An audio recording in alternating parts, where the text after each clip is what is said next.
მოგესალმებით თვითფასო მაყურებლებიდან სვენელებო. ახლა მე შემოგთავაზებ ჯო უიტბერგის ინტერვიუს. წინა ვიდეო იყო ამ ვიდეოს პირველი ნაწილი, ეს არის მეორე ვიდეო, მეორე ნაწილი. თემასი ზაზერკალიე, სარკის მიღმა. წინა ვიდეოში კიდევ საუბრობდნენ პროექტზე სარკის მიღმა, ანუ ზაზერკალიე. და ესეც არის იმ ვიდეოს გაგრძელება, მეორე ნაწილი, რომელიც ეხება პროექტ ზაზერკალიეს, ანუ სარკის მიღმა, პროექტ სარკის მიღმას და ზონა 51-ს. ზონა 51-ს. ნაწილი მეორე. ხო. ეს ვიდეო ჩაწერილი ატვირთულია რუსული ენოვანი ვიდეო 24 წლის 24 ნოემბერს. მას დავიწყოთ. ხო, აქ უკვე საუბარი დაწყებულია. კიდევ ერთი ცნობილი ადამიანი, რომელსაც შეიჯახიო იქ, ეს არის ვოკალისტი ჯგუფ მეგედესი და ხომ არ შეგიძლია შენ ამის შესახებ დაწვრილებით მოყვეო. ჯონ უიტბერგი პასუხობს, ამ ვოკალისტმა შეძლო ამ ხელსაწყოთ სარგებლობაო და ის იყო იქა, უბრალოდ დიდი ხნით არ ყოფილაო. ეს იყო 90-იანი წლების დასასრული და სადღაც 2000 წლების დასაწყისიო. მას არ შეეძლო ხელსაწყოს გამოყენებაო და ალექსმა, ანუ ალტერმა, ჯონ უიტბერგის ასწავლაო მას. მაგრამ ამ ვოკალის კარგად არ გამოუვიდაო ეს, ამიტომ ის დიდხანს იქ ვერ გაჩერდაო. ანუ აქაზე ასაუბარი ამ ხელსაწყოს დახმარებით ეტყობა ეს ვოკალისტი გაუშვეს მოგზაურობაში. სადაც გინდა იქ მოხვდები, რომელზეც ამბობდა ჯონ უიტბერგი ამ ხელსაწყოზე ამბობდა პირველ ვიდეოში, თუ როგორ მოქმედებდა ის. და ისი დანახვა შეიძლებოდა. და თუ ამ ვოკალისტის მუსიკას მოუცნო და სიმღერებს, იქიდან ჩანსო, რომ ის მან რაღაც იცისო. და წამყვანი ეკითხება, ამბობს უпростоრად, წამყვანი ეუბნება ჯონს, ის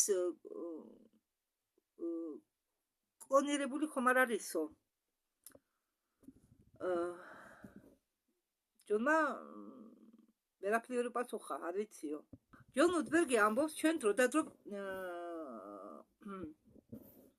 გვინახულებდნენო ადამიანები, რომლებიც იყავებდნენო მაღალ თანამდებობებს საჯაშუშო საზოგადოებაში.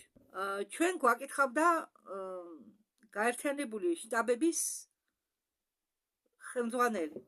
დროდადრო ჩვენ გვაკითხავდნენ პოლიტიკოსები და მაღალ თანამდებობის პირები, მაღალ თანამდებობის სამხედრო პირები.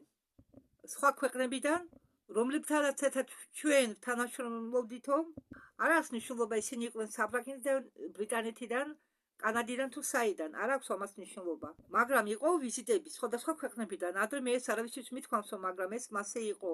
მე მახსოვს, რომ რაღაც მომენტში მე ვასწავლიდი ბავშვებს ელიტიდან და ილუმინატების შვილებს ამ ხელსაწყოს გამოყენებას. მე მახსოვს, როგორ ვავარჯიშებდი ბუშის ერთ-ერთ ბავშვს, ბუში უმცროსის ბავშვს. იქ იყო ერთი მსახიობი, ქალი მსახიობი, მაგრამ მე ვერ ვიხსენებ მის სახელსო. წამყვანი ეკითხება, ისინი რა ილუმინატებთან იყვნენო შეთანხმებული? ჯონ უიტბერგი პასუხობს, ასაკურელიაო. ხო, მაგრამ ისინი ხომ ნეიტრალური მხარე იყვნენო იქ, ასე რომ ეს იმაზე მეტყოლებსო, რომ ილუმინატებიც არ არიანო უსაზღვრო. ხო, და ისინი ვერ აკონტროლებენო ბევრ რამეს და დღემდე კიდევ ვერ აკონტროლებენო. როგორც მე ვთქვიო, ამბობს ჯონ უიტბერგი, ეს ყველაფერი ხდებაო მაღალი თეთრების ხელმძღვანელობის ქვეშო. მაგრამ ილუმინატებიც არ უშვებდნენო შანსს ხელიდან, რომ არ შეესწავლათო ეს ხელსაწყო. წამყვანი ეკითხება ჯონ უიტბერგს, რა შეიძლება შენ თქვაო იმის შესახებ, თუ რუსეთმა როგორ მოიგო ცივი ომი. ანუ მაგ დროს საბჭოთა კავშირი იყო რუსეთი. როგორ მოიგო ცივი ომი. იმ მომენტშიო ამერიკა იყო დასუსტებული ფინანსურ მხრიდანო. და ამ ფინანსური კრიზისის შედეგადო ამერიკა დაიშალა როგორც რუსეთიო დღეს, ანუ როგორც საბჭოთა კავშირი.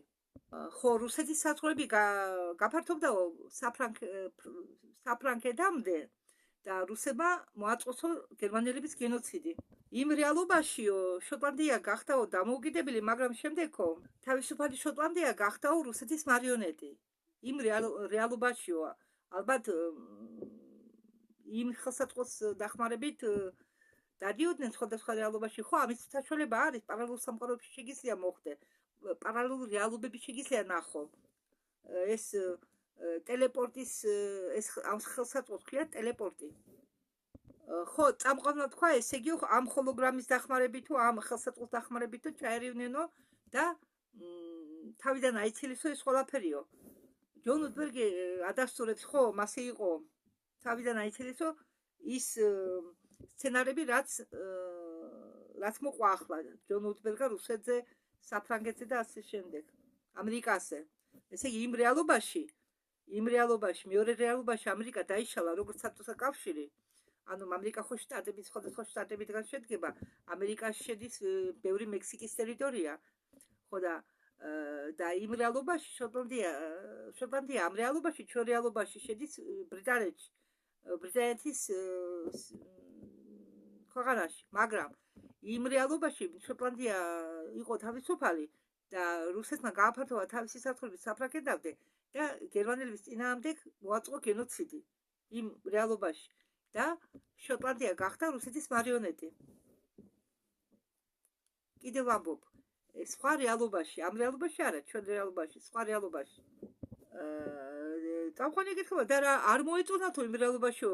ჯონი უდბერგი პასუხობს, თითქმის არაფერი არ მოეწონათო. ეს არისო ძალიან კარგი რეალობა. და წამყვანი ეკითხება, თქვენო ერეოდითო, როდესაც საქმე ცუდად მიდიოდაო, ჯონ უდბერგი ადასტურებს, დიახო, ჩვენ ერეოდითო. წამყვანი ეკითხება, შენ გაქვსო სურვილი მოხდე პლანეტა ტაიფუნზეო, უკაცრავად ტაიფუნზე. დიახო, ადასტურებს ჯონ უდბერგი, ძალიან მინდაო. ტაიფუნი არისო პლანეტა ხაბი, ეს არისო პლანეტა, სადაც არისო ყველაფერი. მე დღესაც არ მესმისო ვინ მართავსო ამ პლანეტას.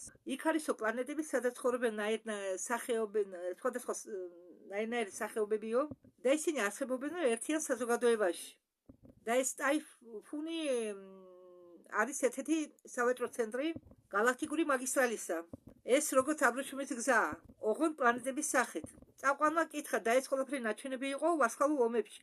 ერთი ვერასოს ვერ მოვიცალე იმისთვის, რომ ეს ამ სერიალს ვუყურო, იმიტომ რომ ბევრი ინსაიდერი ამბობს, თვით იური ლირიცკი, ასტრალიონიკის წამყვანი ბლოგერი ამბობს, სულ ახსენებენ თითქმის ყველა ინსაიდერი ახსენებს ამ სერიალს ვარსკვლავური ომები. ეს მუთუნიც არის, მაგრამ მუთუნის ყურება მე არ მინდა. ერთი ვერ მოვიცალე იმისთვის, რომ ვერ გადავწყვიტე უბრალოდ, რომ ამ სერიალს ვუყურო. აგრეთვე სერიალს ადამიანი მაღალ კოშკში. იქ გერმანელებზეა თუ როგორ გაიმართვა გერმანელებმა, ეს უკვე სხვა რეალობაში ხდება. თუ როგორ გაიმართვა გერმანელებმა ომი, მაგრამ ისინი იქ დაამარცხეს. აქედან ჩვენი რეალობიდან დაეხმარა ხალხმა, რომ იქ გერმანელები დაემარცხა, იაპონელები და გერმანელები და რეალობა იქაც შეიცვალა. ახლა უკვე არ ბატონობენ გერმანელები იმ რეალობაში. დიახ, იმ რეალობაში ისე მოხდა, რომ გერმანელებმა გაიმარჯვეს, იაპონელებმა და გერმანელებმა დაიყვეს ამერიკა, დაყვეს ნაწილ-ნაწილად. ამერიკის შუა ნაწილი იყო ნეიტრალური, მაგრამ ერთი მხარე ეჭირა იაპონელებს, მეორე მხარე გერმანელებს. იცით რა, ძალიან ბევრი ფანტასტიკური კინოები, რომელსაც ჩვენ ვუწოდებთ ფანტასტიკურ სინამდვილეში, ეს არის რეალობა. ოღონდ ჩვენ როგორც ფანტასტიკური ფილმს ისე გვთავაზობენ, სინამდვილეში ეს არის რეალობა. და ის ზღაპარიც, რომელსაც ჩვენ გვიყებიან, ეს ზღაპარი ასეთი ისეთი ზღაპარი, რუსულად ზღაპარი, სიტყვა ზღაპარი მოდის სიტყვიდან სკას, ესე იგი თხრობა, ხო? ესე იგი ზღაპარი კი არა, როგორც ჩვენ ზღაპრას წარმოვიდგენთ, არამედ ნამდვილი ისტორია, ნამდვილი მოთხრობა. ჩვეულებრივ მოთხრობა, როგორც წერლები წერენ მოთხრობას, ხომ? ასეთი მოთხრობაა. ოღონდ რომ ჩვენამდე მოეტანათ ეს ინფორმაცია, რომ შეენახათ ინფორმაცია რადგან მაშინ აკრძალული იყო ამაზე საუბარი ზღაპრების მეშვეობით, მაგრამ რუსულში უფრო მეტი ზღაპარია. ვიდრე ქართულში ვეცეთ მე ზღაპრებს, რომელიც გავს ამ რეალურ რუსულ ზღაპრებს, მაგრამ ჯერჯერობით ვერ პოულობ. ამიტომ ვეძებ მითოლოგიებს, ქართულ მითოლოგიებს, უпроსტად ქართული მითოლოგიის ისტორიას ვიკვლევ.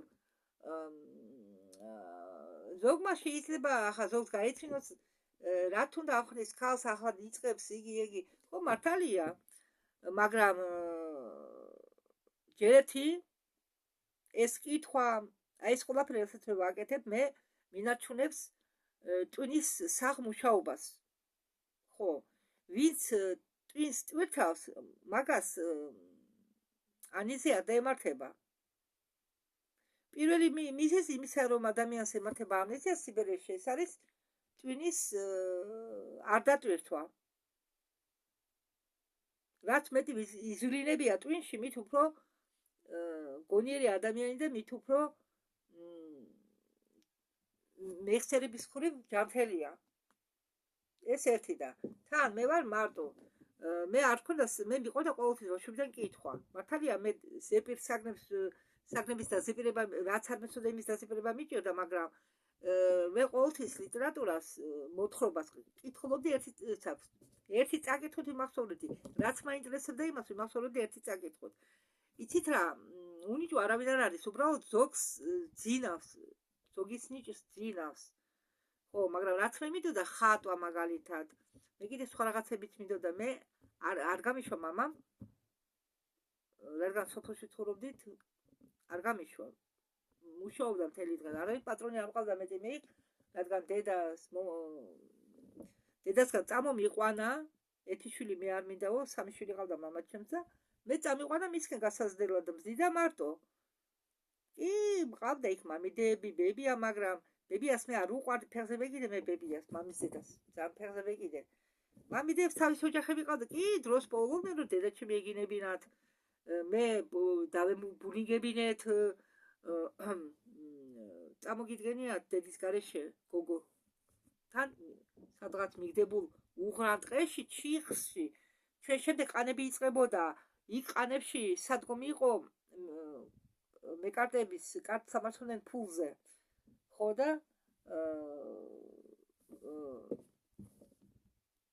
ფაქტიურად ვიზრდებოდი სიყვარულის გარეშე სიტყვის გარეშე მე ესეთი დღეები მაქვს გადატანილი ცხოვრებაში და ზოგი მეკითხება რატო არ გათხოვდი აქამდე იმიტომ რომ გათხოვდი რომ გამაგვეძებდნენ იმიტომ ჩემი მშობლები ერთმანეთს ეომებოდნენ შვილების დახმარებით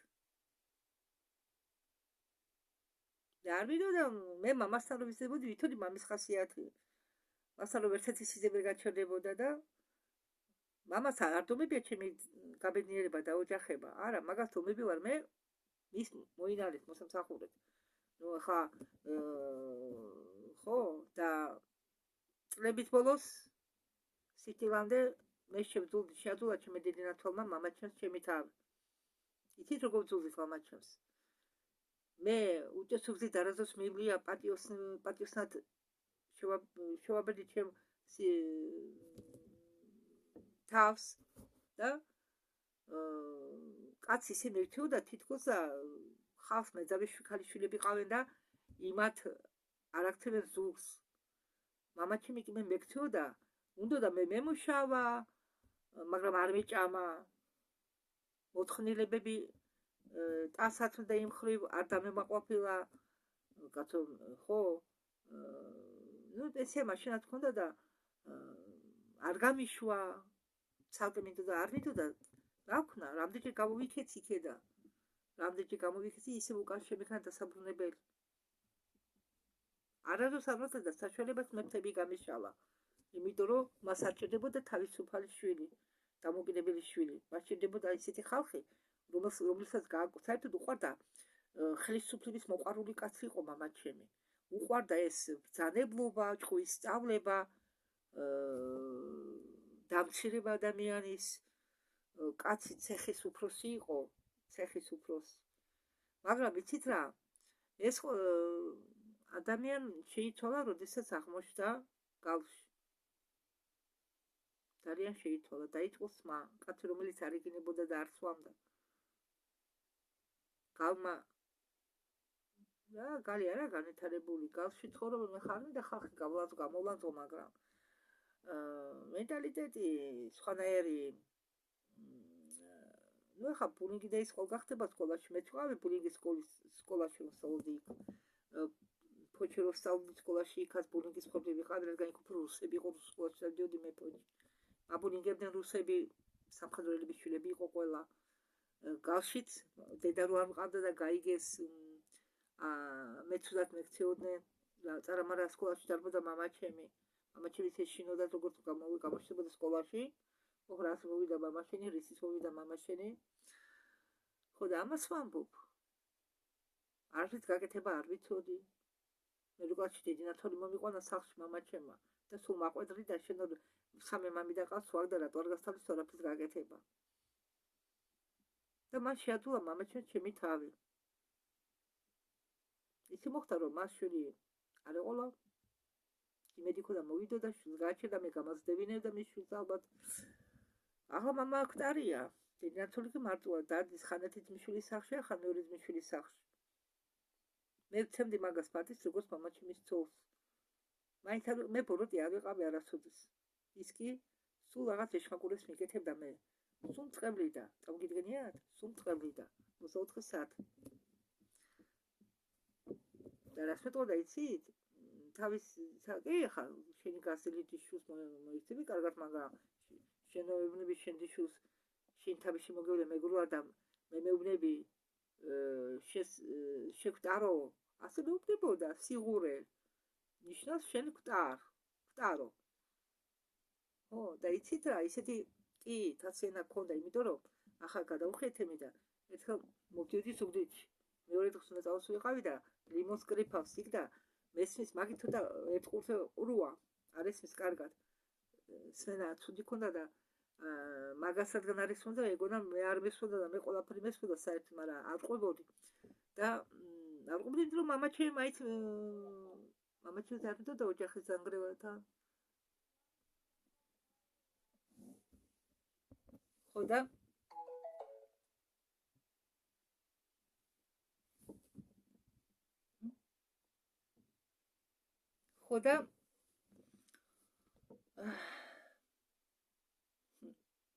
რა დამცირებები მაქვს ცხოვრებაში გადატანილი.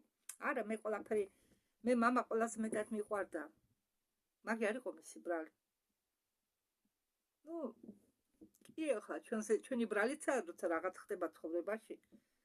უბრალოდ ვინც შენ გავიწროებს, გამცირებს იმ ადამიანის ბრალი, ნუ მამაჩემი კი რაღაცაში კი იყო, მტყვანი არ იყო დედაჩემი დედინათვალი. უბრალოდ არ მინდა მე დეტალები ვილაპარაკო დეტალებზე, მაგრამ როდესაც ქალი თხოვდები, შენ ხომ იცი ვის მიყვები? ჩემი დედანთვალი გაყვას სამშვილიან კაცს, ნაცოლებ კაცს, ხო? ხომ ვიცოდი რომ ყავდა სამი შვილი. ხომ ვიცოდი რომ მე ვიყავი მამასთან. რატო გათხოვდი თუ შენ მისი შვილი არ გინდოდა? ვიცი რატო გაყავი იმ კაცს ცოლად? ქონებას გაყვათ ცოლად. ეგონა შვილს გააჩვენა და მთელი ქონება, მაგრამ ქონების გიჟი არასდროს არ ვიყავი. მე უბრალოდ მამა მიყვარდა. ხო და ჯონი უდბერგი ამბობს რომ იმ პლანეტაზე ტაიფუნზე იყო სათავჯენები.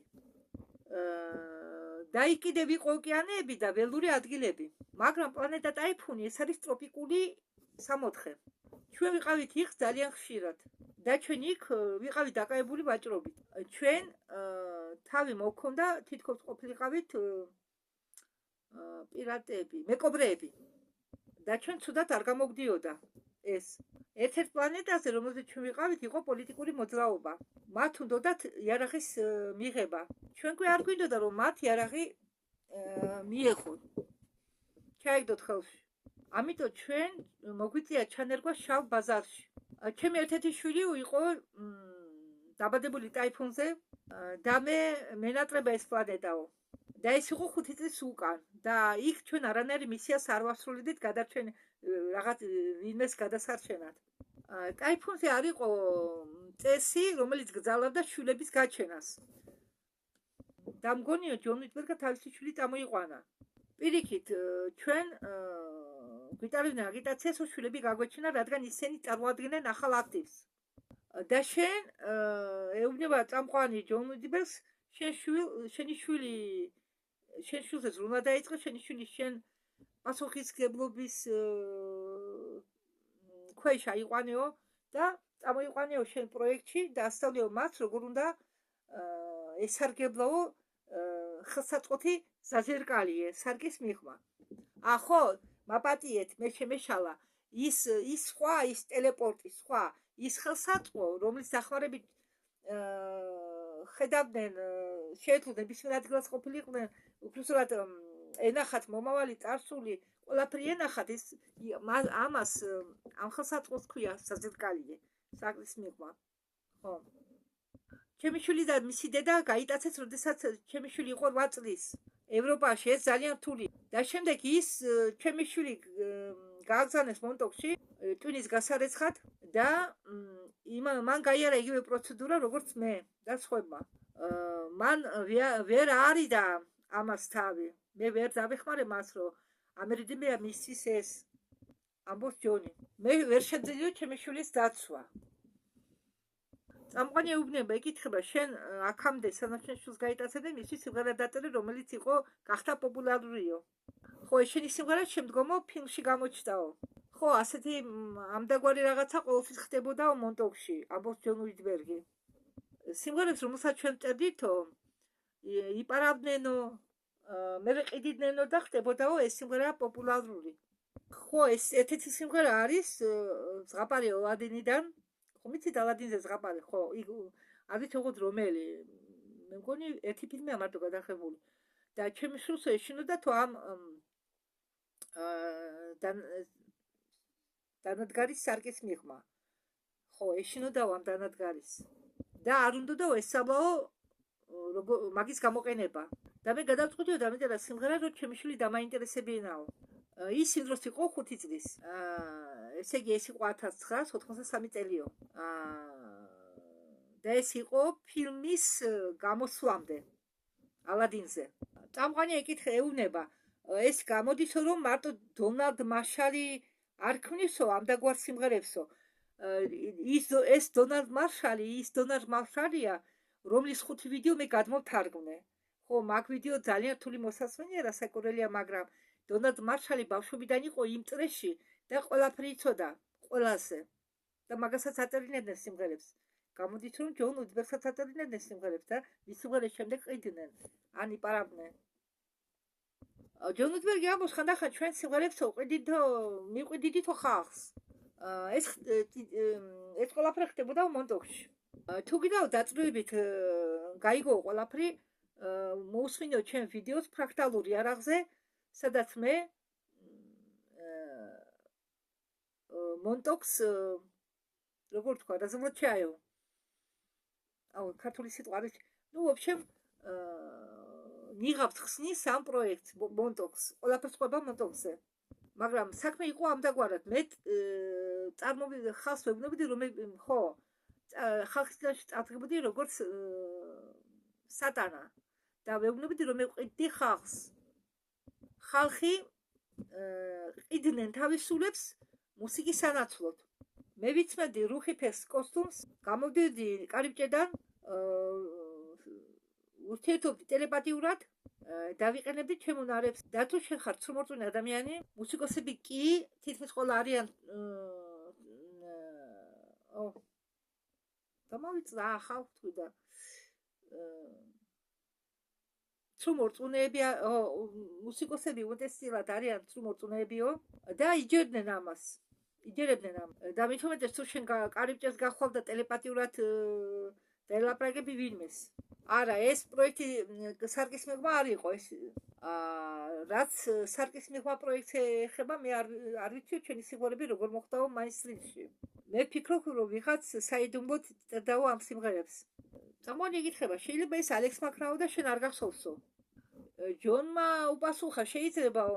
მოდით ახლა დაველაპარაკოთო არასასიამოვნო გამოცდილებაზე, რომელიც იყო დაკავშირებული ფლორენციაში შპიონობაზეო. ჯონ უტბერგი ამბობს, რომ ფლორენციაში დაიბადა ჩემი შვილი და წამყვანი ეკითხება, განა ტაიფუნზე დაიბადაო შენი შვილი? არაო, ტაიფუნზე ჩასახდაო ჩემი შვილი და დაიბადაო ფლორენციაში. ჯონ უტბერგი და მისი ცოლი, ну ის ქალი, ვისთანაც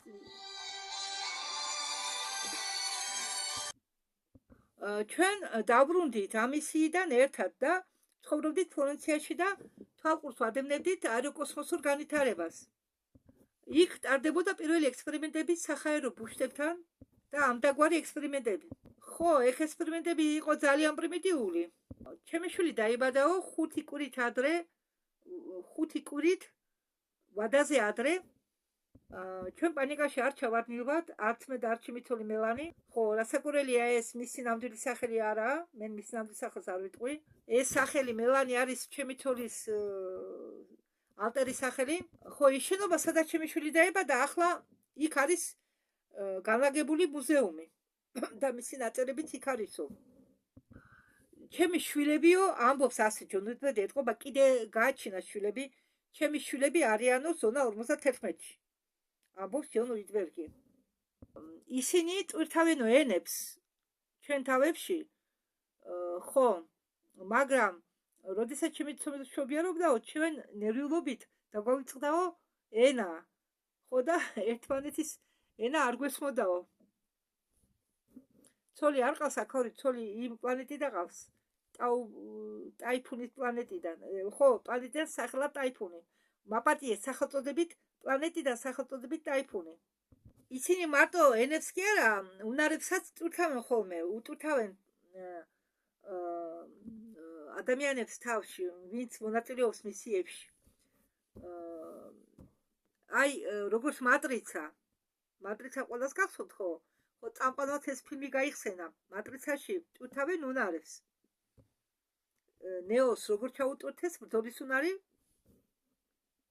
წამყვანი ეკითხება სხვა დროშიო, სადაც ნახსენებიაო დროთა მანიპულაციაო. ეს ეხებაო ნეგატიურ ორიენტაციას თუ სხვა ზონას. ესეც არის რუხი ზონა. პასუხობს ჯონ უტბერგი. ზოგი ცუდი ბიჭებისაგან ასე იქცევიან. მაგალითად ალდებარანელები იქცევიან ასე. ხშირად აკეთებენ ამას, მაგრამ უმეტეს შემთხვევაში ეს ხდება მაშინ იმ დროს, როდესაც არსებობს დროში მოგზაურობის ტექნოლოგია და ხალხი ამას ვერ აჩერებს და ამ შემთხვევაში დადებით პერსონაჟებსაც კი უწევთ ამის გაკეთება თავდაცვის მიზნით. ამ სარკის მიღმა პროექტის ჩინოვნიკებს ჰქონდათ პრობლემები პოლიციასთან, ხო? ეკითხება წამყვანი. თუ საერთოდ ჰქონდა პრობლემები პოლიციას, თუ ჰქონდა პრობლემები სახელმწიფო სხვა ორგანოებთან. ეკითხება წამყვანი. რასაკვირველიაო, ბასიაო, უპასუხა ჯონმა. ჩვენ ჰქონდა საქმე დროის პოლიციასთან. გახსოვთ, მე დროის პოლიციაზე გიყვებით ხოლმე ხშირად, ვახსენებ ვიდეოებში. ხო, ეს დროის პოლიცია განლაგებულია ორტას ღრუბლის შიდა მხარეს და იქ აკონტროლებს დედამიწელების გადაადგილებას. მაგრამ ყველაფერი იციან თუ დედამიწელები რასაკეთებენ, როგორ მანიპულირებენ დროის ხაზით. ყველაფერი იციან და ეს ნათქვამი მაქვს და ახალს გეტყვით, რომ გერმანელებს აუფეთქეს პლანეტა, რადგან ეს გერმანელები გავიდა ორტას ღრუბლის მიღმა, რამდენიმე კოლონია შექმნეს და ერთ-ერთი კოლონია აუფეთქეს. ახლა აიძულებენ, არ ვიცი ახლა ამჟამად რა ხდება, მაგრამ გერმანელებს მისცენ რაღაც ვადა, რომ თავიანთი ხალხი გადაეყვანათ ორტას ღრუბლის შიდა სივრცეში. ჩვენ არ მოგცემთო კოსმოსში გასვლის უფლებას, სანამ ჭკუას არ ისწავლითო. პირდაპირ ასე მიმართენ. საერთოდ დედამიწელებს არ მოგცემთო ნებას. ჩვენ ნერგავდით ჩვენ ხალხს დროის პოლიციის რიგებში და ისინი დღემდე იქ მუშაობენ. და მე მჯერა წამს რომ იმათმა, ალბათ გულისხმობს ნამდვილ დროის პოლიციას, თავიანთი ხალხი ჩანერგეს ამ პროექტს აზერკალიეს, ანუ სარკის მიღმა ჩინოვნიკებში, ესე იგი ჩინოვნიკების სახით ამ პროექტის ჩინოვნიკების სახით მაგათაც ეყოლება თუ ჩანერგილი თავისი ხალხი. როსაკროილია ხა აგენტურა, ყველგან აგენტურაა. მაგალითად მე ვიცი რომ მათ ყავსო ხალხი მონტოქში. და მე დარწმუნებული ვარ რომ ეს მასე არისო ამბობს ჯონ უიტბერგი. ხო, ეს ბაზა განლაგებულია ახალ ორლეანში მიგდებული ბაზის ქვეშ, მიწის ქვეშ, რომელიც არის განლაგებული ქალაქის ცენტრში. ხალხს შეუძლია ნახოს ეს ადგილი. ის დღესაც არსებობსო. პროექტი გადის ბუნკერში, ამ ბაზის ქვეშ, რომელიც თვითონ ეს ბაზაც არის იმყოფება დროის ბუშტში. ხო, დროის ბუშტში. როგორც ორიგინალური. წამყვანი ეუბნება ჯონ, ეკითხება უბრალოდ ჯონ უიტბერგს, შეგიძლია თუ მოიყვანოთო 1-2 მაგალითი საშიში სცენარებისა დედამიწასთან დაკავშირებით, რომელიც იყო წარმატებულად შესრულებულიო.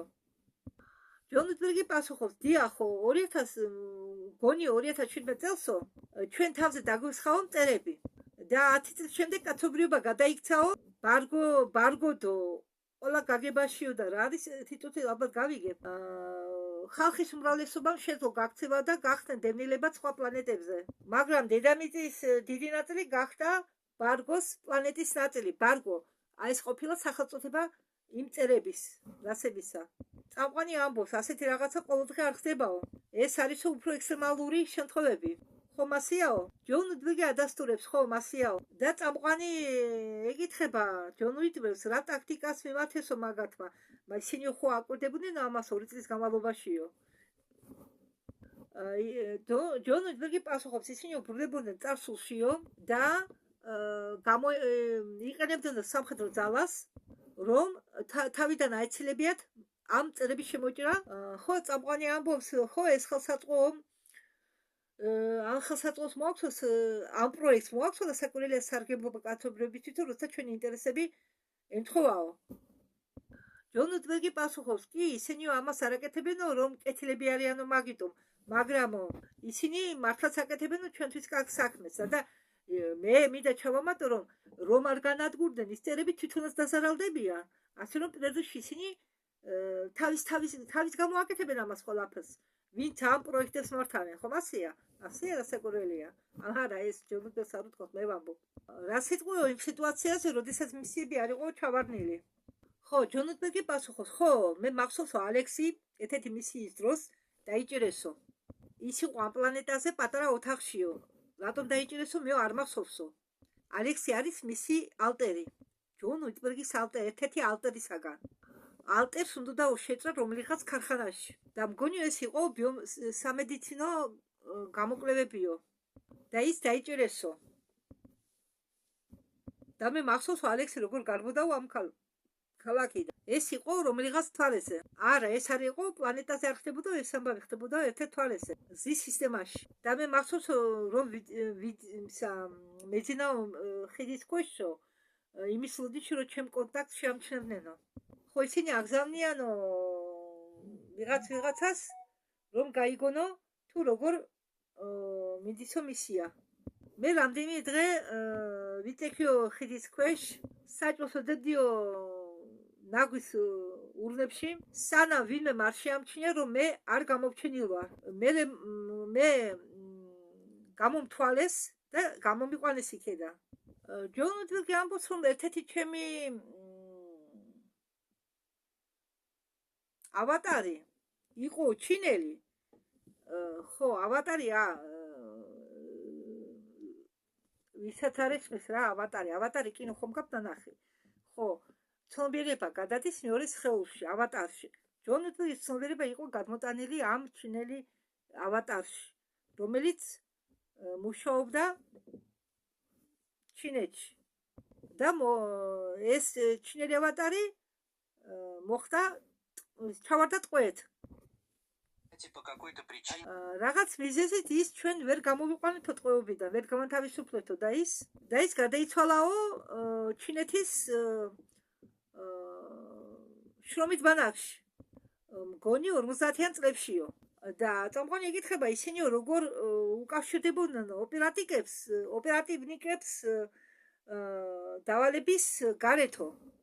ჯონ უიტბერგი პასუხობს, რომ მათ ჰქონდათო რაღაც საიდუმლო ადგილები, ტექნიკი, საცხარა წერილებს რომ ტოვებდნენო, ან ხდებოდნენო სახალხო ადგილებში ერთმანეთს.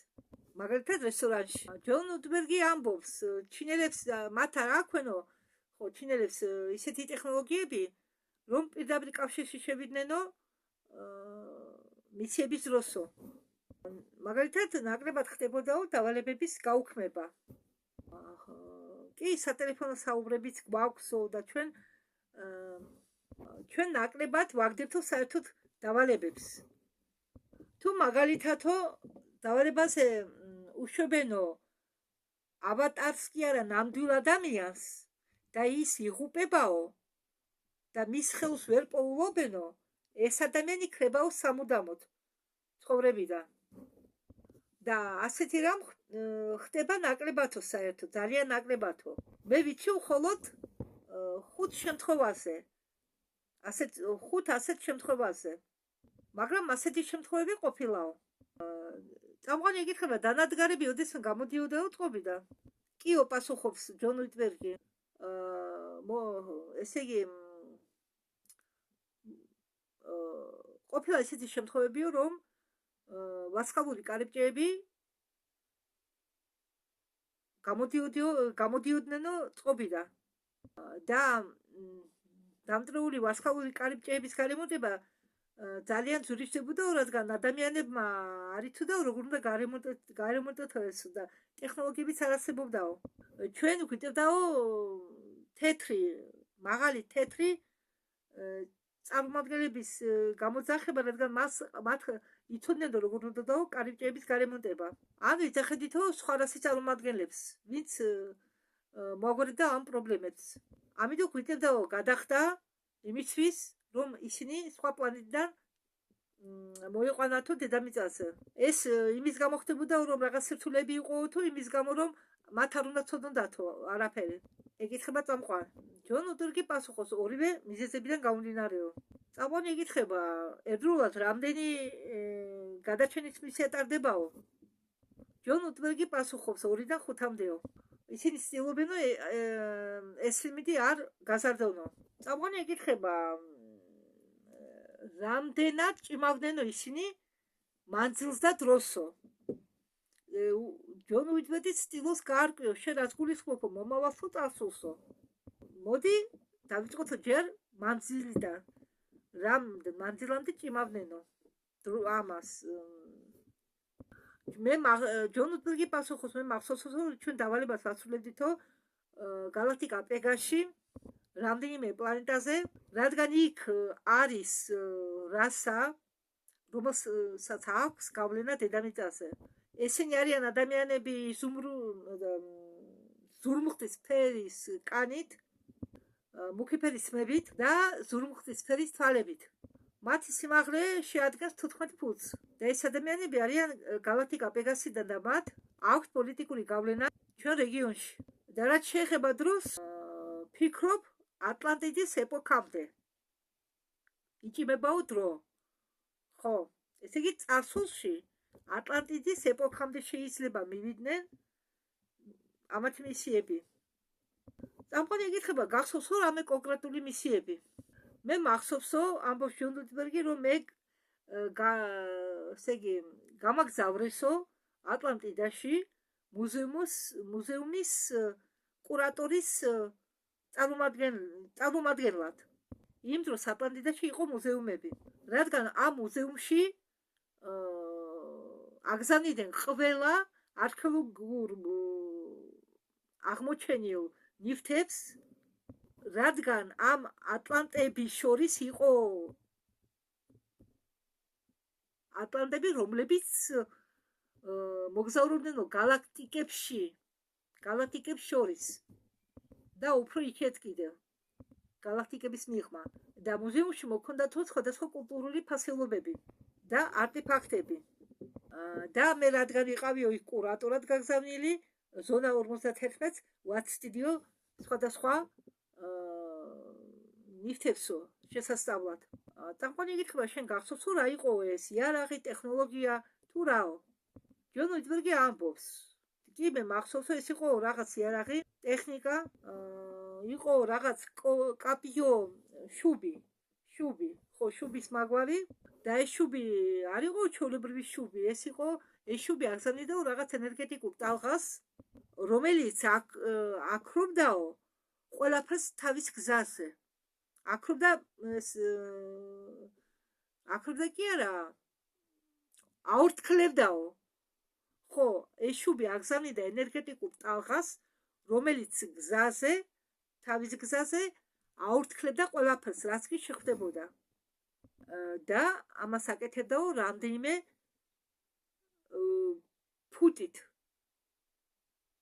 რამდენიმე ათასობის ფუტით მანძილზე იყო კიდევ ერთი მოწყობილობა რომელიც გავდაო ქალის სტატუეტკას მაგრამ სინამდვილეში ეს ტექნოლოგია ეს იყო ტექნოლოგია ამ ვითომ ქალის სტატუეტკა იყო მაგრამ იყო ტექნოლოგია რომელიც იყო განკუთვნილი გონების გასაკონტროლებლად ძალიან რთულია მაგის აღწერა როდესაც შენ იმყოფებოდი ამ სტატუეტკის როდესაც შენ იმყოფები ამ სტატუეტკის გვერდით თუ შენ ხდები 7 ხანდახან გიპნოზიურადაც მოქმედებდაო და რამდენად იქნებოდაო ეს სტატუეტკა სასარგებლო პროექტების დროსო და ეს სტატუეტკა გავაგზავნეო ზონაში 51 სხვა რაღაცებიც იყო მაგრამ ეს ზუსტად არ მახსოვსო და როგორი ხალხი იყვნენ იქ რა ფერის კანით ისინი გავდენო ჩვენ ამბობს ჯონ უდბერგი მაგრამ იქ იყვნენ სხვა რასებიცო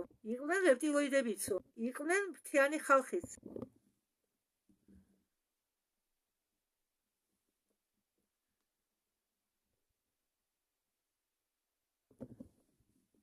იყვნენ ადამიანები კატები ლირიდან და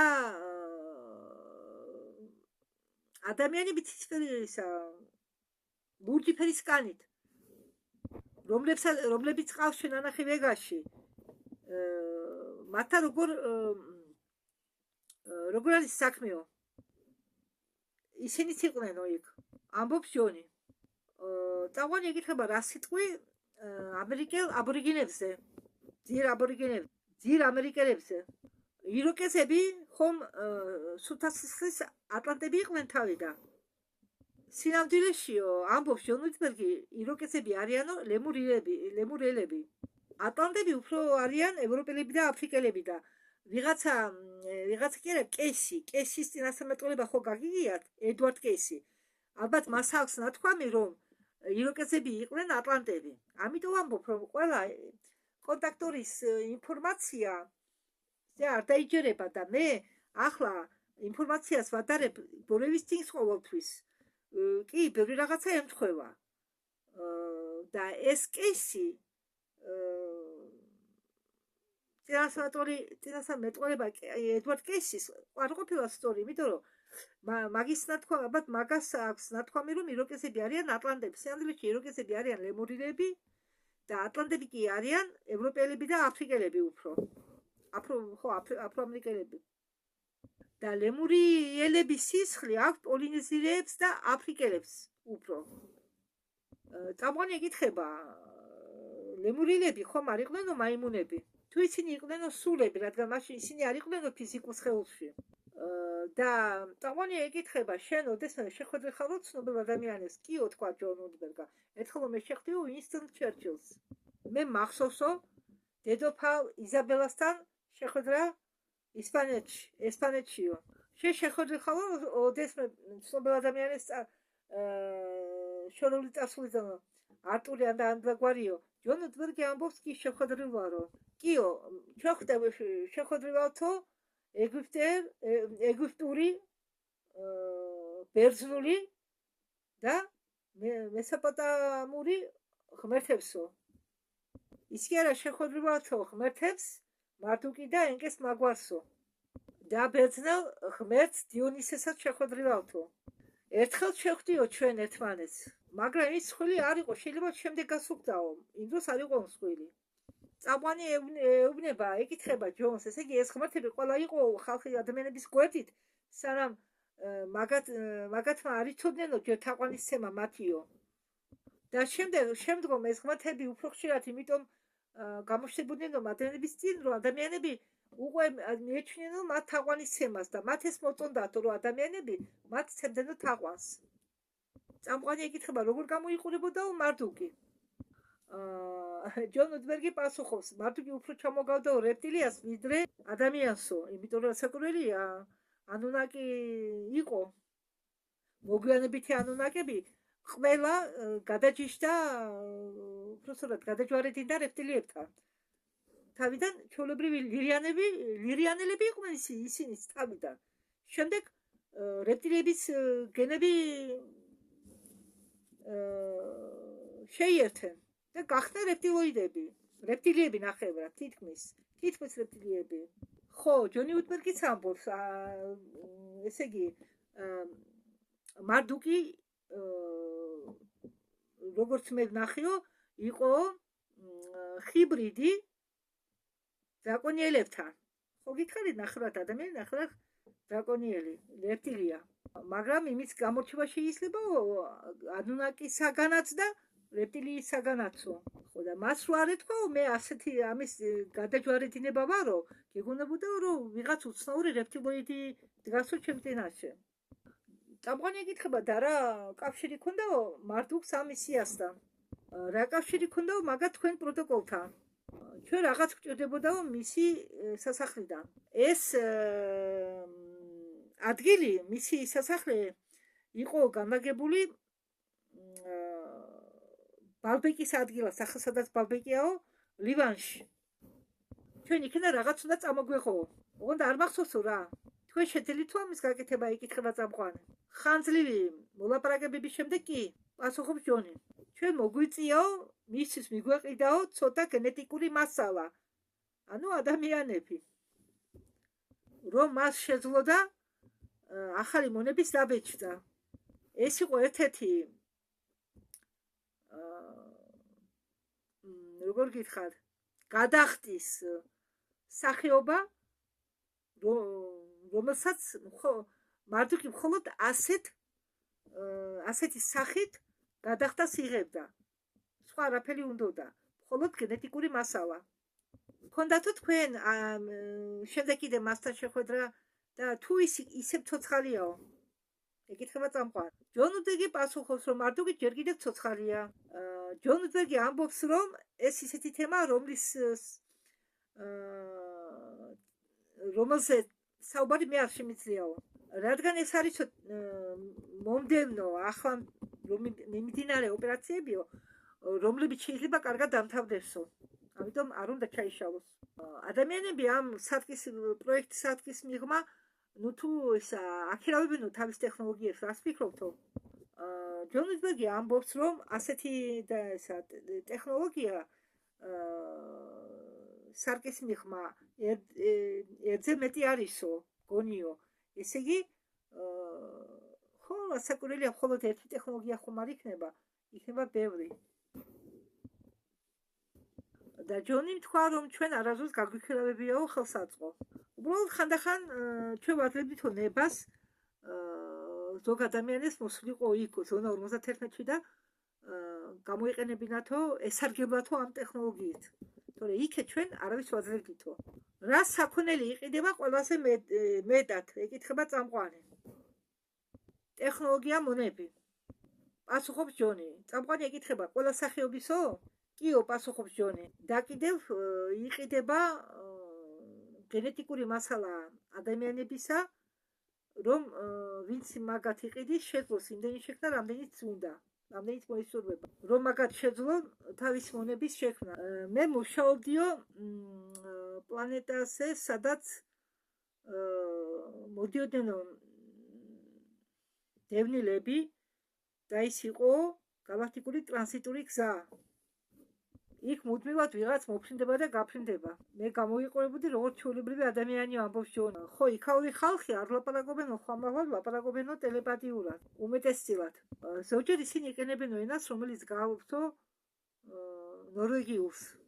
მე მუშაობდიო და ვასრულებდიო ის დავალებას, რომელშიც შედიოდაო დევნილების გაფორმება, რომ მათ შეძლებოდათო სამუშაოზე მოწყობა. რა ტექნოლოგიებ კიდევ რომელ ტექნოლოგიაზე შეგიძლიათო გითხრათო, რომელიც თქვენ იქ ნახეთო. იქ ქონია რაღაც ფოტოაპარატი, ოღონდ პლენკაზე არა, ციფრულ ბეჭდებს აკეთებს. ხო და იქ იღებდა ეს ფოტოებს და აგზავნიდა შემდეგ ზონა 51-ში. ჯონი პასუხობს, რომ მაქვს ნანახი ხომალდები სხვადასხვა ფორმის, სხვადასხვა კატეგორიისო, რომლებიც მიფრინავდნენო. ადამიანებს ჰქონდათ რეპლიკატორები ხორცის დასაბეჭდად. ისინი ცხოველებს არ კლავდნენ ხორცის გამო. ისინი ზდიდნენ ამ ხორცს, ან რეპლიკატორისგან ღებულობდნენ. ზოგ ადამიანებს უნდათ იქ, ვინც ცხოვრობს ხორცი, მით უმეტეს იქ რეპლიკატორები მეთქი, რეპტილოიდები ცხოვრობენო და მათაც ხორცი სჭირდებათო. და ვინც არისო რეპტილოიდების ჰიბრიდი, მათაც ხორცი უნდათო. ჩვენც გვინდათო ხორცი და ეს ხორცი რაღაცნაირად უნდა გვეშოვნაო. მათ ჰქონდათო სასოფლო მეურნეობა, იქ იყო ხეცები, გარეული ხეცები. იქ ბინადრობდნენ ანაკონდები, რომლებიც ძალიან საშიშები იყვნენო. იყვნენო ხორციჭამია სარანჩები, კალიები, მაპატიეთ, ხორციჭამია კალიები. ესე იგი ზომითაც დიდები იქნებოდნენ ისინი, რადგან ხორცს ჭამდნენ. მაგრამ უმეტეს შემთხვევაში იქ არ იყო ძალიან ბევრი წარმომადგენლები, ველური ბუნების ხეცები, ხეცური წარმომადგენლობა არ იყო ბევრი. იქ მნიშვნელოვანი გადაადგილების საშუალება იყო ან ფრინავი მანქანები, ან ტელეპორტი. ეს ტელეპორტი იყო სხვადასხვა ადგილებში განლაგებული. მე ვხედავდი იქ აგრეთვე ფრინავ ადამიანებს. იქ არ იყო სიღარიბე. ის კი არა, დევნილების ბანაკებშიც არ იყო სიღარიბე. რას ფიქრობენო, ეკითხება წამყვანი, შიდა მიწის ადამიანები დედამიწის ზედაპირზე. ისინი გვთვლიანო ჩვენ, ყველა მიწისში გვცხოვრებ ადამიანებმა ყველამ არის იცო, ვინ ცხოვრობს მიწის ზედაპირზე, მაგრამ ვინც იცო ისინი გვთვლიანო ჩვენ ჩამორჩენილ რასად და გვადარებინო ბავშვებს. და მე მათ ვეთანხმებიო, ამბობს ჯონი. შიდა მიწის ცხოვრებებმა იციან თუ რა ხდება მიწის ზედაპირზე. ისინი მათ უნდათ ჩვენგან თავი დაიჭირონ შორს. და შიდა მიწის ადამიანები არიან დიდხანს ცხოვრებები, სადღაც შეიძლება ითქვას 1000 წლამდე. წამყვანი ეკითხება, როგორ მიედინებაო დრო მიწის შიგ. ხო, იქ ადამიანები ეჩვევიანო იმას, რომ უნდა იფხიზლონო 36 საათი. და იმასაც იციანო და ეჩვევიანო იმას, რომ შემდგომ უნდა ეძინოთო 12 საათი. როდესაც მუდმივად ანათებსო მზე, ეს ყველაზე საუკეთესო მომენტიაო, ვარიანტიაო. იქ მიწის ქვეშ არის დელოები, მაგრამ ისეთი ფსკელი არა, როგორც ზედაპირზე. უბრალოდ ბალახიანი ველები. იქ არის ოკეანი, ძალიან ლამაზი ოკეანე.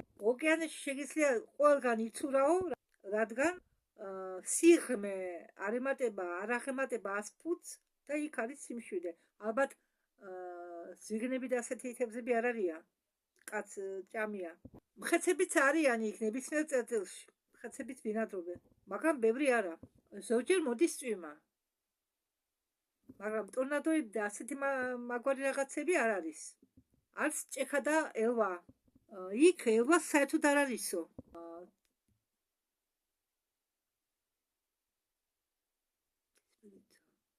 ხო, ცა იქ არისო თითქმის ცისფერი. იქაური მზე შედარებით ღიაფერისაა, მაგრამ რამდენად კაშკაშა ეს არ ვიციო. აგარტა იყო ძალიან მოკლე მისია. მე აგარტაში ვიყავიო რამდენიმე დღე მხოლოდ. აგარტას ქალაქი გარტანა და არქიტექტურა გარტანაში გავს სკანდინავურ არქიტექტურას და ადრე შუა საუკუნეების არქიტექტურას ჩრდილო ევროპისა. წამყვანი ეკითხება, იყო თუ არაო აღკვეცილი 2012 წლის გადაკრისმა, რომელზეც ამბობენ, რომ და ყოფილიყო. ჯონ უიცბერგი პასუხობს, გონიო კი? ხო, მე მგონიო, უნდა ამბობს ჯონ უიცბერგი, უნდა მომხდარიყო დედამიწის უზარმაზარ ასტეროიდთან შეჯახება იმ 2012 წელს. მაგრამ ხო ეს ეწერა სცენარში, მაგრამ ჯონ უიტბერგი ამბობს, ეს ასტეროიდი კი არა, ეს იქნებოდა ხომალდი, უზარმაზარი ხომალდი, ვიღაცით აშენებულიო. წამყვანი ეკითხება, რატომ საუბრობთ ჩვენი ბირუსზე? ჯონ უიტბერგი ამბობს, არაო, ეს ნიბირო არ არისო. ეს იყო ცარელი ხომალდი, იყო მიგდებული ხომალდი და უნდა შეჯახებოდაო დედამიწას. და ჩვენ ვიღაც გავაგზავნეთო იქ, ეთყობა ვიღაც გააგზავნეს, ვიღაცა მოხდა ამ ხომალდზე და ეს ხომალდი გაიყვანა, მოაცლა დედამიწას. პროექტი ზაზირკალიევ სარკის მიღმა არის ამ საქმეში გარეული. ესე იგი, ამ ზაზირკალის დახმარებით, პროექტ ზაზირკალის დახმარებით, ამ ხელსაწყოს დახმარებით, ამათმა ნახეს, რომ 12 წელს უნდა ყოფილიყო შეჯახება მიგდებულ ხომალდის დედამიწასთან და გააგზავნეს იქა ხალხი და აარიდეს ეს კატასტროფა დედამიწას. ყოფილა შემთხვევაო ეკითხება წამყვანი, რომ მაგათმა რამდენიმე პროექტი გაერთიანეს და დედამიწის გადასარჩენად გამოიყენებინათო. რამე საშიშროება თუ ემუქრებოდაო დედამიწას. ჯონ უიტბერგი პასუხობს, კიო, ეს ასეც ყოფილაო. ზოგჯერ ჩვენ თანაშრომობდითო მოტოკის ხალხთანო, მოტოკის წარმომადგენლებთანო. ზოგჯერ თანაშრომდითო და გაერთიანებულად მოქმედითო ჩინურ პროგრამასთან ერთად, რომელიც ეხებოდაო დროში მოგზაურობას. მე მაგალითად ვიციო, რომ ამბობს ჯონ უიტბერგი, ვიყავიო 27 საუკუნის ლონდონში და მთელი ლონდონი იყო წყლის ქვეშ. და ახალი ქალაქი ლონდონი, ახალი ლონდონი იყო აშენებული მის ზევითო, რომელიც გავდაო გიგანტურ პლატფორმას, ესე იგი წყლის ზედაპირზე იყო პლატფორმა განლაგებული და ლონდონი იყო გაშენებული როგორც მოცურავე ქალაქი წყალზე, ოღონდ პლატფორმაზე. აი, ამდაგვარად. ხედავთ პლატფორმას. ხო, ეს პლატფორმა წყალზეა განლაგებული. და ასე აშენეს ლონდონი. ეს 27 საუკუნეში უნდა მოხდეს. ეს არის 27 საუკუნის ჯონ უიტბერგი ამბობს, როგორც მე მახსოვსო, 22 საუკუნის დასაწყისშიო სამხრეთ სანაპიროებიდანო იყვნენო ძალიან ბევრი დევნილები, რომლებიც იძულებული იყვნენო ქვეყნის სიღრმეში გადაადგილებოდნენო. ეს რაც მე მახსოვსო.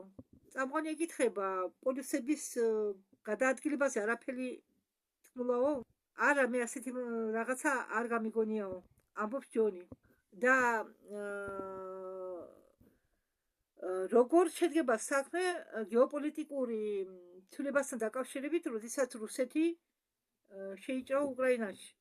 ჯონ უიტბერგი ამბობს, როგორც მე მახსოვსო, ეს ამ ომმა გამოფიტაო ფინანსურად რუსეთი და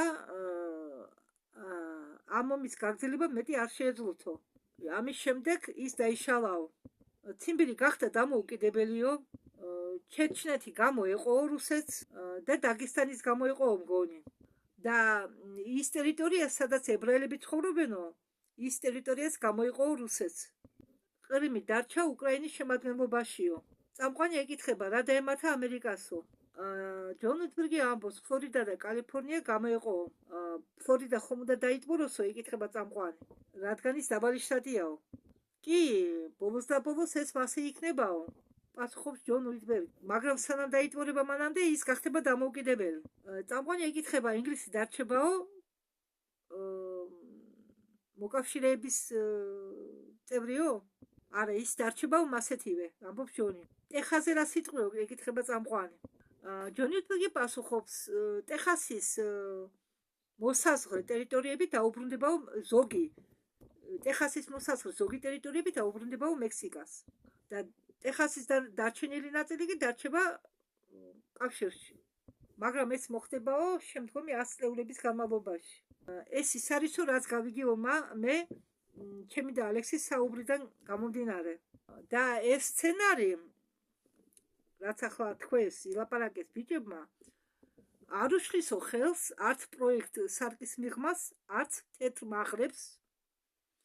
ხო, ისინი ერევიან იმ საქმეებში, რომლებიც უშლიან ხელს მათ. ხო და ეს ყველაფერი შეიძლება ნებისმიერ დროს მოხდესო. ახლა დაბალი ხო, მე თქვენ გახსოვთ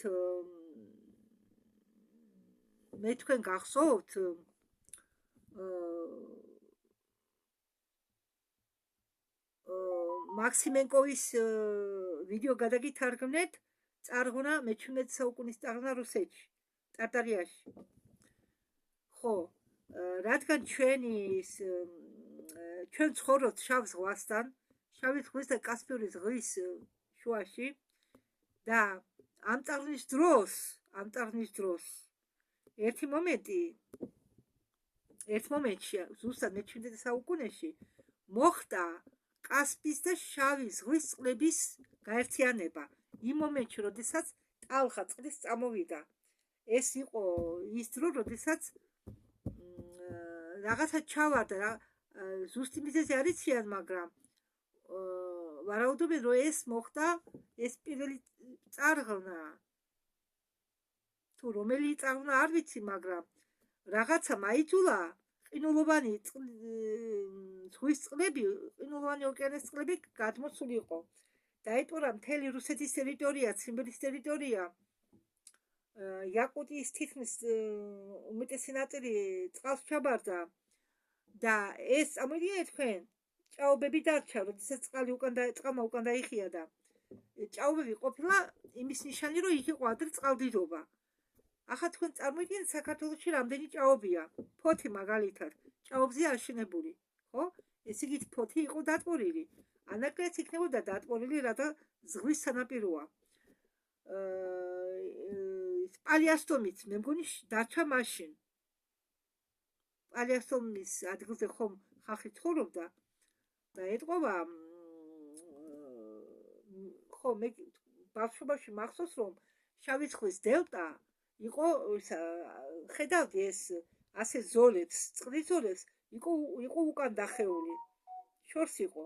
შემდეგ წყალი ისე დაბრუნდა და დაბალი ზონები მე მაინტერესებს ძალიან, ხო, ამ წარღვნასთან დაკავშირებით, 17 საუკუნის წარღვნასთან დაკავშირებით რუსეთში, მე დამაინტერესებდა თუ იყო დატბორილი საქართველოს ტერიტორიები და შევედი ისტორიულ ხო, დაუშვათ ხომ არის მონაცემები აი ამთან დათარიღება, ამ და ამ დროს რა მოხდა, ვის ებრძოდა საქართველოში, ამ და ამ დროს, ხო და შემთხვევით მე წავაწყდი დაფიქსირებული მაქვს ინტერნეტში ინფორმაციას, რომ ინფორმაცია, რომელიც ეხება 17 საუკუნე, ეს რომელი წლებია, ყოველი საუკუნე როგორ ითვლიან ყოველ საუკუნეს, მაგალითად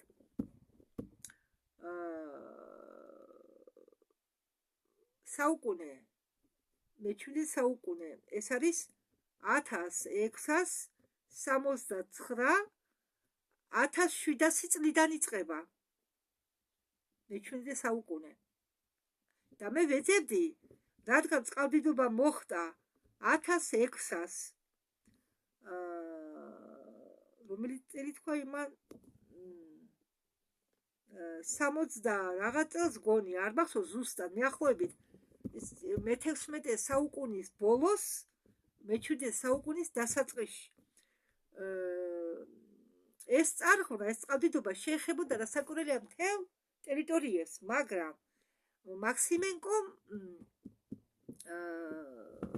დაიწყო ამ ტერიტორიების ნაწილ-ნაწილ გაშიფრვა, გამოკვლევა და ამიტომ, რადგან მე საქართველოზე მას არაფერი უთქვამს, მე კიდე გადაგითარგმნით თქვენ შემდეგ წარღვნა, მე-17 საუკუნის წარღვნა ევროპაში, ამერიკაში ცალკე, არის ევროპაში ცალკე, ხო, მაგრამ მე რა მინდა გითხრათ ახლა ამასთან დაკავშირებით, მე შევეცადე მომეპოვებია ინფორმაცია თუ რა ხდებოდა საქართველოში ამ მომენტში აფხაზეთის ტერიტორიაზე. აფხაზეთის ტერიტორიაზე კი არა, საერთოდ ინფორმაცია ამ წლებთან დაკავშირებით არ არის. არ არსებობს. არის მანამდე, არის შემდგომ. და ამ წარღვნის პერიოდის დათარიღება რამე ისტორიულ მოვლენასთან დაკავშირებით არ არსებობს. ხო, ახლა მე არ შევტოპავ, მიახლოებით გეუბნები. და არის ბევრი დაჭაობებული ადგილები საქართველოში, დაბალი ადგილები, ხო?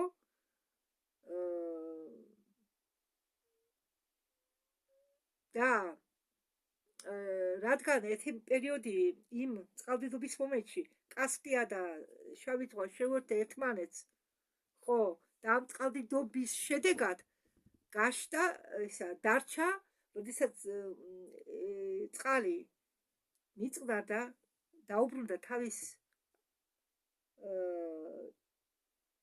წყალსაცავს, მაშინ გაჩნდა აზოვის ზღვა, ხო, კაკრას აზოვის ზღვა კვეთს ასეთ, ხო, სხვათა შორის უღელტეხილი ეს კავკასიური უღელტეხილი ის თავდება კაკრას იმ აზოვის ზღვის შენაერთთან. მე დავაკვირდი რუკას, რადგან ეს უღელტეხილი ეს თების უღელტეხილი გადის იმ აზოვის ზღვის საწყისიდან და თავდება კასპიამდე. და ესე იგი ამ დატვირვის დროს ეს ბევრი დატვირვა, ბევრი წყალდიდობები იყო, ბევრი წარღვნები და მე მგონია ამ წყალდიდობის დროს დაზარალდა საქართველოს ტერიტორიაც. მე ასეთი დასკვნა გამოვიტანე. იმიტომ რომ აფხაზეთი უფრო ახლოსა, ხო, ზღვა აფხაზეთის ტერიტორიასთან ხო ვიცით, საიდან იწყება აფხაზეთი. ხო, და მე მგონია, მე არ ვიცი ხა მაღალმთიან რაიონებში რა ხდებოდა, მაგრამ ის რაიონები იქნებოდა დატბორილი.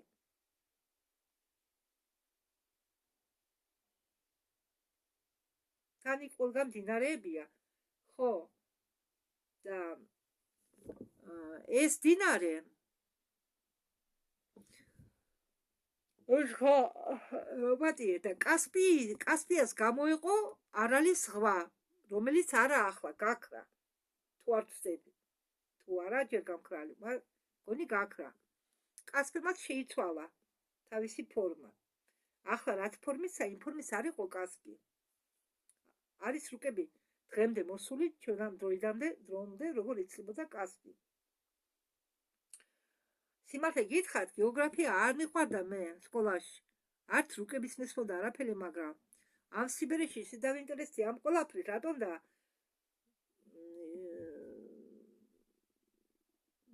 მე ჩემი სურვილით, რატომ და ეს ყველაფერი დაკავშირებულია ჩვენთან. წარსული თუ არ ვიცით, მომავალს ვერ შევაფასებთ. ვერ გავარკვევთ ვერაფერს, ხო? და რა მითხარ თქვა მე? ხო და რა და ნათქვამია, რატომ უყვევი ამას? ნათქვამია, რომ ადიგეის რაიონიდან გადმოსახლდნენ ეს დღევანდელი აფსვად წოდებული ტომები. რადგან იმ მომენტში ის რაიონი, ის ადგილები იყო დაცარიელებული ხალხისგან. ასე ეწერა იქ, რომ ეს ტომები გადმოსახლდნენ, დასახლდნენ აფხაზეთის ტერიტორიაზე. ხო, ადრე ჩემ მესამე კლასში ვიყავი, მე გალში ცხოვრობდა ჯერ კიდე ცენტრში აფხაზური ოჯახები, მე გაყიდნენ და წავიდნენ იქეთ სოხუმში. ხო, და ეს ამათმა მოიტანენ რომელიღაც ფორმა ისლამისა. თან თავისი წმენა წამოიყოლიან დასაგრველია. და ხო, მე შევედი ახლა საიდან გაჩნდა ესენი აფხაზეთის ტერიტორია, ყველაფერი მაინტერესებს. ესე იგი, რადგან იმ დროს დაცარელებული იყო ის ადგილები, სადაც ესენი დასახლდნენ, ხალხი არ იყო, მე ასეთი დასკვნა გამოვიტანე, რომ წყალდიდობა ნახა ჩვენ ვერ ვიტყვით მაშინ არც ინტერნეტი იყო არ ტელევიზია არც არაფერი ინფორმაციის არ არსებობდა ხო არსებობს მხოლოდ რუკები და ეს ტერიტორია ეთყობა დაიტბორვა რატომ იგი თქვენ კასპი რაღაც მომენტში შევერდა შავ ზღვას და თქვენ წარმოიდგინეთ რა წყალი იყო მთელი საქართველოს მაშინდელ საქართველოს ტერიტორიაზე დაბლობები ხო არ იქნება საერთოდ დარჩენილი ხო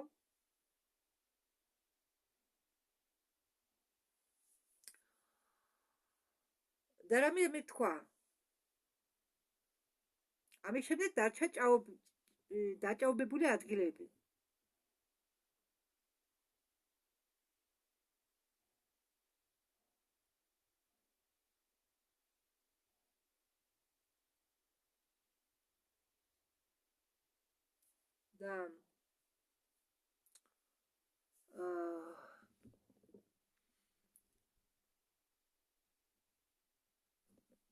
და ინფორმაცია უკვე მოგვეწოდება ჩვენ ეს საქართველოს ინფორმაცია მხოლოდ ამ პერიოდის შემდეგ ეს ჩემი ვარაუდია მე ამას ვერც დავამტკიცებ ჩემ ვარაუდს და ვერც ვუარყოფ ეს მხოლოდ არის ჩემი ვარაუდი იქიდან გამომდინარე თუ რა ხდებოდა იმ პერიოდში საერთოდ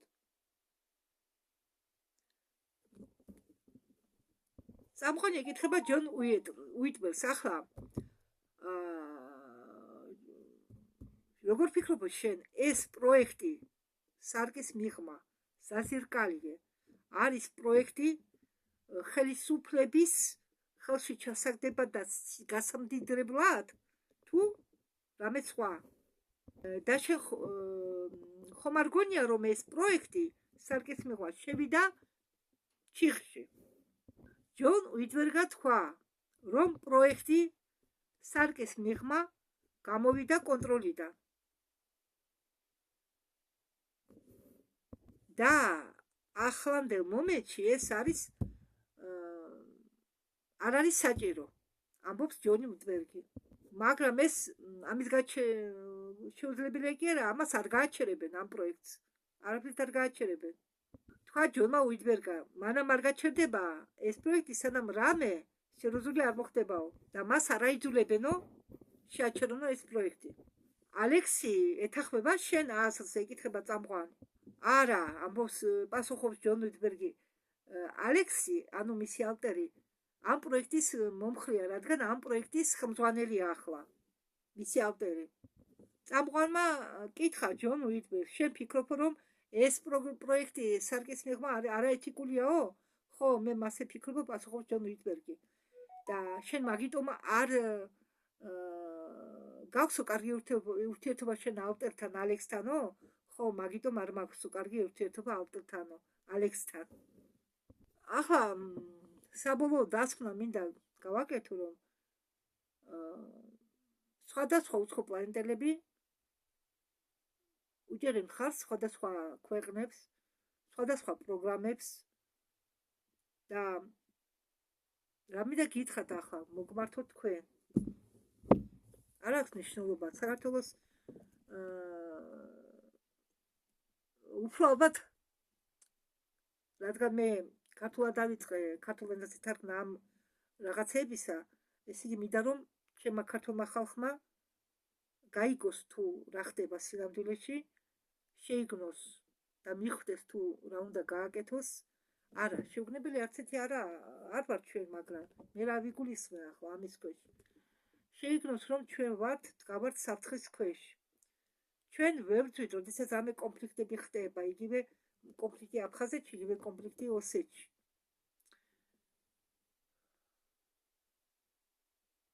გახსოვთ ომი 8 დღიანი ომი ვინ შეაჩერა რუსეთის ჯარი თბილისში შემოსვლისგან ვინ ააცილა თქვენ რა გონიათ მართლა ქვეყნის ლიდერებმა გააკეთა ეს არა ქვეყნის ლიდერები არიან მარიონეტკები იმ უცხო პლანეტელებისა, ვისაც აქვს გავლენა ამა თუ იმ ერზე, ამა თუ იმ ქვეყანაზე, ამა თუ იმ ლიდერზე.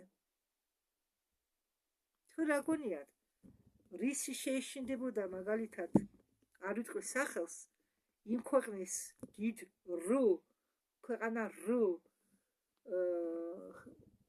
პრეზიდენტს გვარად რომ აიღო თბილისი. რა შეუშლიდა ხელს? მხოლოდ ზევიდან განკარგულება. ვიღაცას არ აწყობდა უბრალოდ ვიღაცას არ აწყობდა, რომ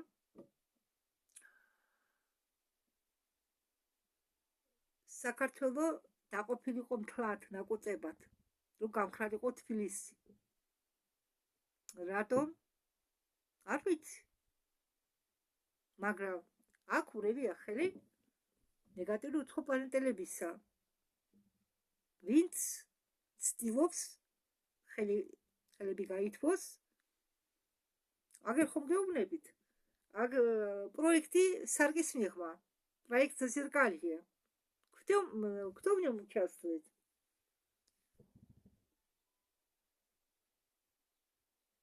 Почти все страны. ყველა ქვეყანა უცხო პლანეტელების ჩათვლით. გამოგიდგენიათ ახლა თქვენ, იცით ეს პროექტი რა არის? შენ შეგიძლია წახვიდე წარსულში, რაღაცა გადააკეთო, რაც შენ გინდა, დაბრუნდე უკან, შეგიძლია წახვიდე მომავალში, დაუშვად იცი ხო?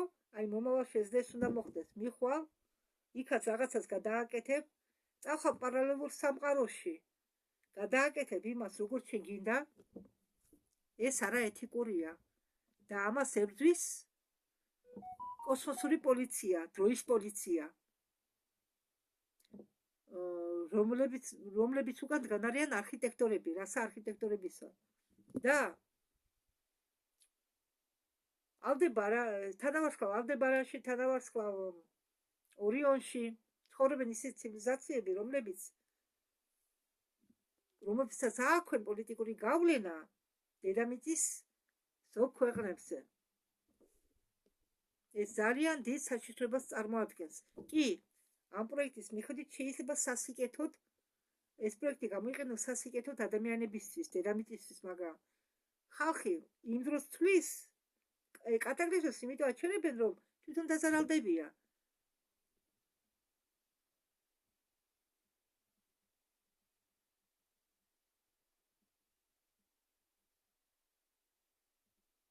და ჩვენ, როდესაც ერთმანეთს გვაჩხუბებენ,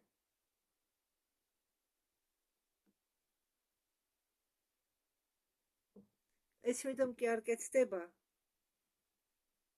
რომ ჩვენ გვაქვს ერთმანეთის ჯინი, არა.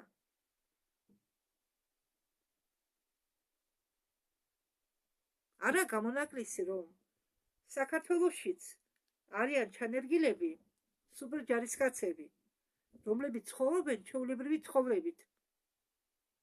არა, მე არ უშვებ გამონაკლისს. არა, მე იმას უყურებ, ჯერ დრო ხო არის? კი. ეს ვიდეო დამთავრდა და მე მინდა უბრალოდ გაგარკვიოთ სიტუაციაში და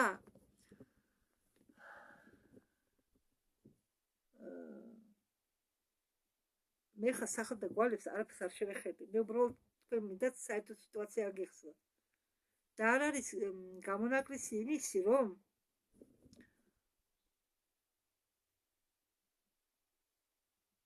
უცხო პლანეტელები საქართველოს ტერიტორიაზე იმყოფებოდნენ. არა გამონაკლისი.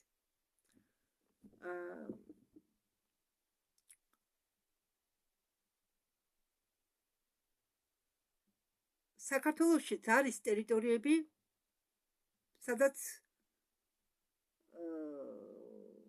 ქართულ მოსახლეობას არ აქვს ფეხის შემდგარი. შეიძლება. ან ნაკლებად დადიან.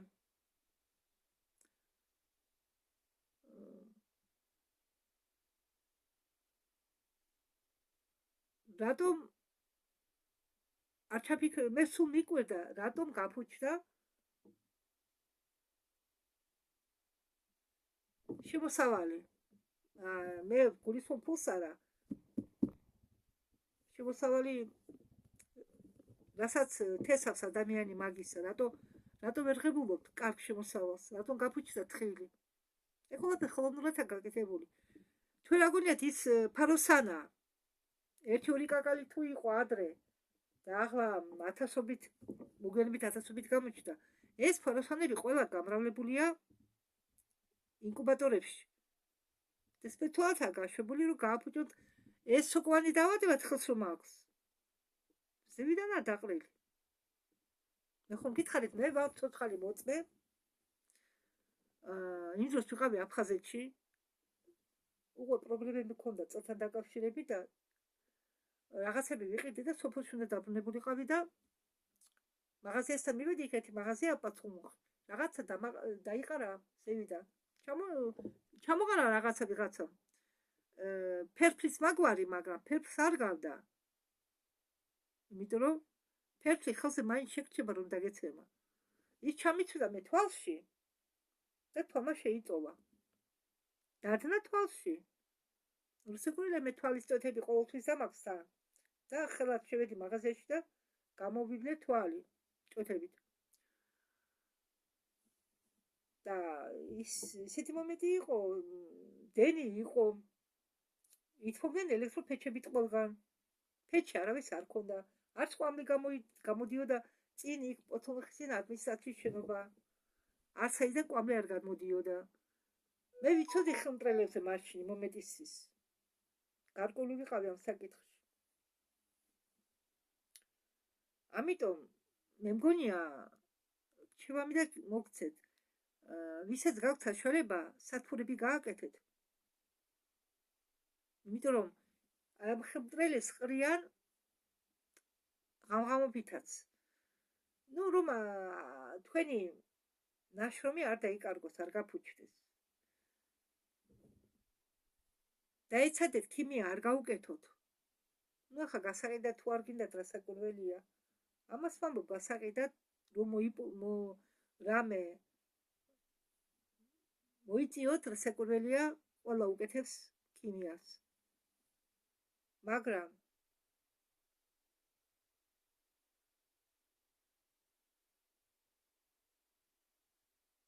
მე მგონი ჩვენ უფრო უნდა შევებრძოლოთ ამ სიტუაციას. არა, ჩხუბი, ვაი-ვაი, მიტინგზე გამოსვლა არ შველის ამას.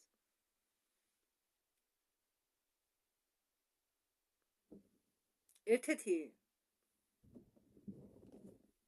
რაც შეიძლება ადამიანმა გააკეთოს, იფიქროს მხოლოდ კარგ დღეზე, რომ ეს ყველაფერი ცუდი გაქრება, რატომ და ჩვენ ქმნით, ხო, აი, ახლა მე ფიქრო, კი, ადამიანი ფიქრით იბრძვის. მე მაგათაც სულ კარგზე ვცდილობ ვიფიქრო, როგორც სამყაროში მინდა ცხოვრება, როგორი ჯანმრთელობა მინდა მქონდეს, რა მინდა ვაკეთო. მაგრამ ასეთი პროექტები, როგორც სარგის მიიღმა,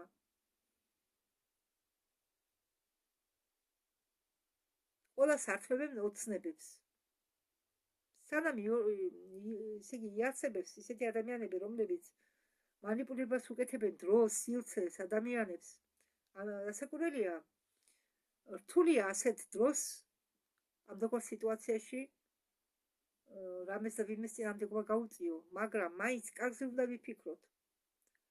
შექმნათ ჩვენი სამყარო.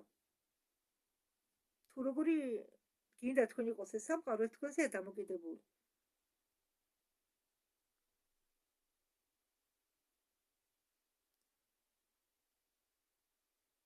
პოზიტიურად განწყობილი ცივილიზაციები ეხმარება ჩვენ დედამიწას ენერგიის აწევაში. რას არ აკეთებენ? და ასეთი ხალხი, რომლებიც მართავენ პროექტს სარგის მიღმა და საერთოდ პროექტებს, ისინი ცდილობენ დაიმორჩილონ ხალხი, დაიტომონ ებრძვიან იმას თუ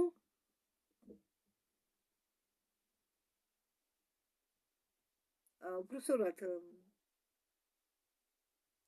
ცდილობენ ხო იბრძვიან ამ კონტროლის შესანარჩუნებლად.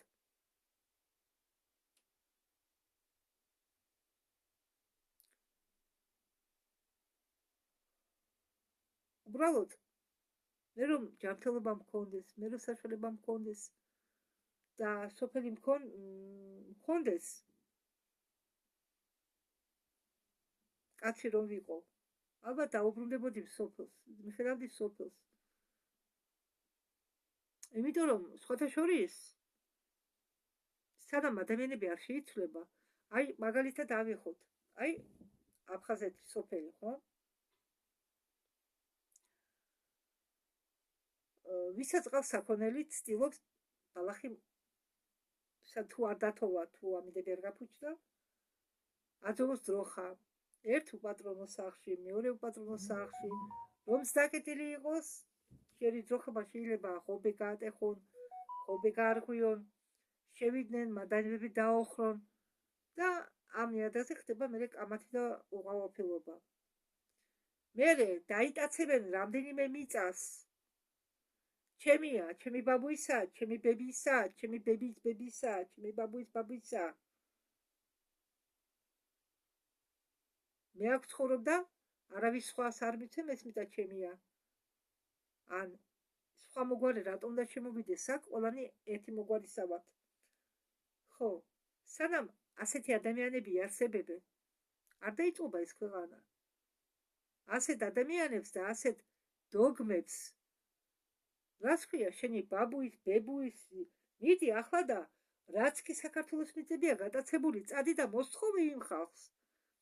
იმ ქვეყნის ლიდერებს დავიბრუნე, ჩვენი ტერიტორიები დავიბრუნეო, ჩემი ბაბუისა, ბებისა, იმის პაპასია, იმის პაპასია, გაუბედედება მიდი. რაც ქვია, შენი ბებისა, ბაბუისა, რა მნიშვნელობა ვისია, ის მიწა ხო გაიყიდა, ხო იყიდა სხვა, ის ხო შენი არაა.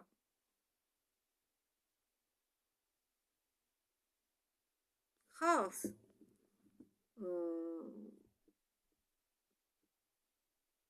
ერთმანეთს ავიწროებენ. აფხაზეთის ომმა არასწავლად თქვა იქაურებს. ისე მიწის გამო იბრძვიან, ეს ჩემია, ჩემი ბებისა, ჩემი ბაბუისა. საერთოდ ამდაგორი რაღაცები ხშირად ხდება აფხაზეთში. ხშირად.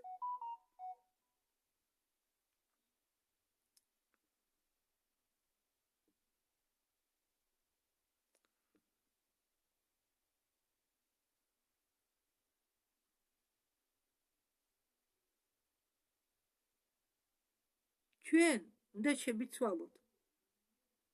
ყველანი უნდა შევიცვალოთ. როდესაც ჩვენ შევიცლებით, სამყარო შეიძლება ჩვენს გარშემო.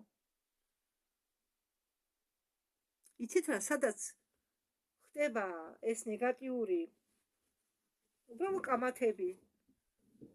თან წამოიდგინეთ თუ კონფლიქტური ზონა. იქ არის თან აი მე ვიყავი ცოცხალი მოწმე იმისა. ღამით პირველ საათზე 2 საათზე უბრალოდ 2 საათზე იქაური დროით ჩვენ დროით აქაური დროით პირველ საათზე ყვიროდა ერთი მთრალი აფხაზა. როდესაც სხვა მოუთხან უყური ხარო ხალხო ძინავთო, ვინ არისო ეს ხალხი? შენ მეგრელები ხალხად მიგაჩნიაო? ჩემი ყურით მოვისმინე ეს. შენ ეს მეგრელები ხალხად მიგაჩნიაო?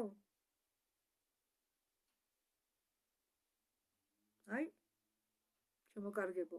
ამასამე რო ვამბობ.